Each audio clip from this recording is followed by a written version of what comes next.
In this video, we will be learning about titration and titration curves. So titration works like this. Let's pretend you have a beaker with a known amount of H pluses. This is called your analyte, what you are analyzing. To figure out how much H pluses you have, what you will do is you will react it with OH minuses, because H plus and OH minuses will make water, and it will neutralize that solution, right? So what you will do is you will measure how much of this you add using a burette. A burette is a volumetric glassware that has tick marks. It starts at 0 milliliters all the way to 50 milliliters. You open the stopcock right here, and out comes your OH minuses in drops. And if you do it slowly enough, you can measure how much OH minuses you're adding, and as it cancels the H plus. So what you do is you open the stopcock, the liquid will flow, the OH minuses will cancel the H plus, so one of those will be gone, and then another one, you'll keep adding more. As soon as you've added this much, let's say you went from 0 milliliters to about, I don't know, that's 25 milliliters. As soon as you've added 25 milliliters, let's just pretend it started at 0. Then you know exactly how much OHs you have, which means you know exactly how much H pluses you have.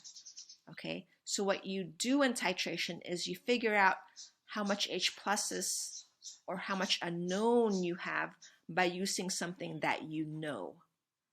In this case, we're using acid and bases. You can do other reactions here as well.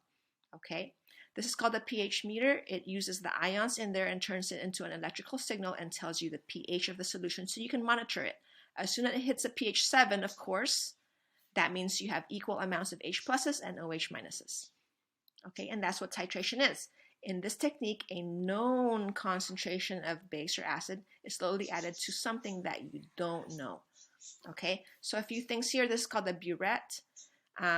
Another thing is the analyte is what you don't know, and what you know is called the titrant. Okay, and you know it because you know the molarity of it, because you will be making that. Okay.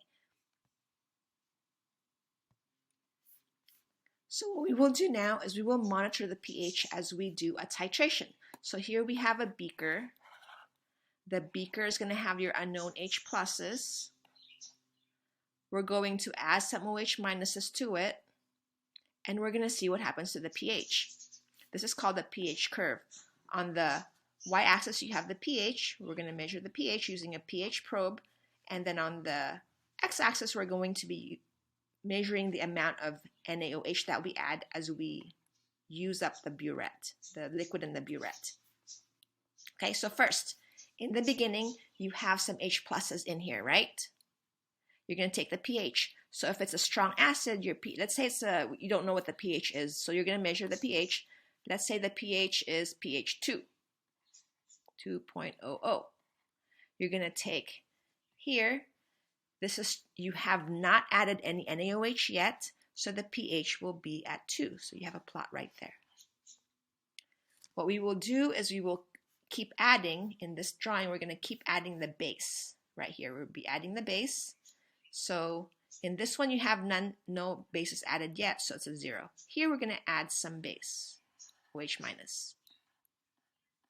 Okay, let's say we added 5 milliliters of base. Okay, so here, this OH will cancel this H plus. When you take the pH of this, the pH will, what do you think will happen to the pH? Yeah, it should go up. So let's say the pH goes to 2.5. So it would be at 5 milliliters of base, your pH goes up to 2.5. So this is 3, so around here. Okay. We're going to keep adding. Okay, so at pH 10, I'm sorry, over here, we're going to keep adding more OH minuses. So we're going to put more drops of OH minuses. Let's say we add 5 more than 5 milliliters. Let's say we added 10 mils total. And let's say that there's 2 OHs in here. Let's say that all the H is canceled now. with OH minus. What do you think the pH will be? You're right, the pH will be 7. Okay, so here, when you added 10 mils, the pH is 7 right here, so you are right there. Okay, so now we keep going. We're going to keep adding more OH minuses.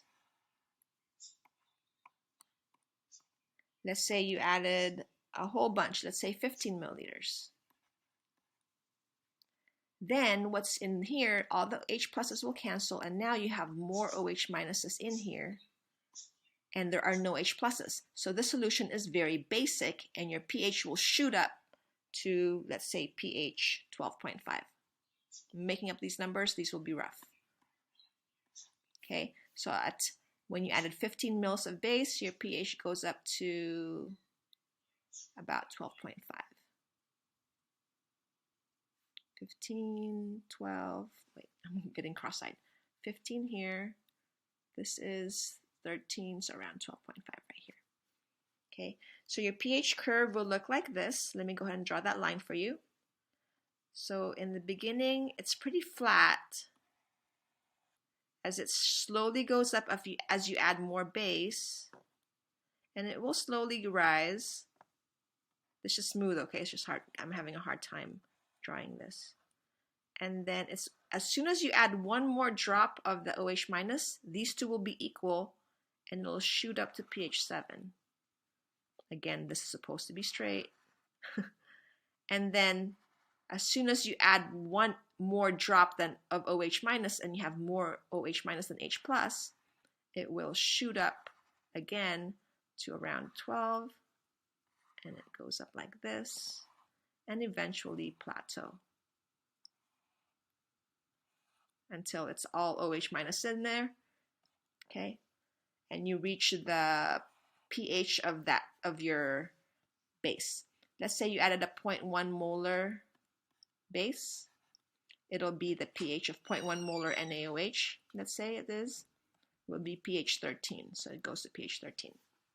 So what you did here is this is a pH curve for a strong acid, which is HCl. Let's say it's Cl minus is in there. They're not doing anything.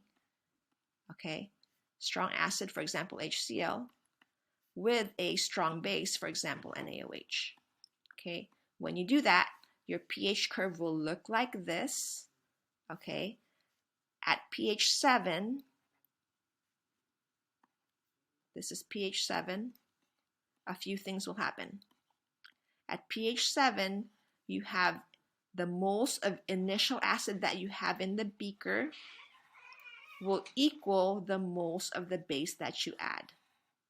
Okay, these are all that this is what you have added, and this is what you had there initially. When they're equal, that means this is called the equivalence point. And when you have a strong acid and a strong base, it happens at pH 7. Okay? When you're doing this experiment, if you don't have a pH probe, you know that you're equal when you use an indicator. Okay, let's say you use phenolphthalein.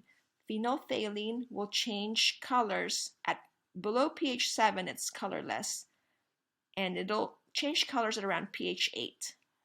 Okay, so in this area right here, around pH 8,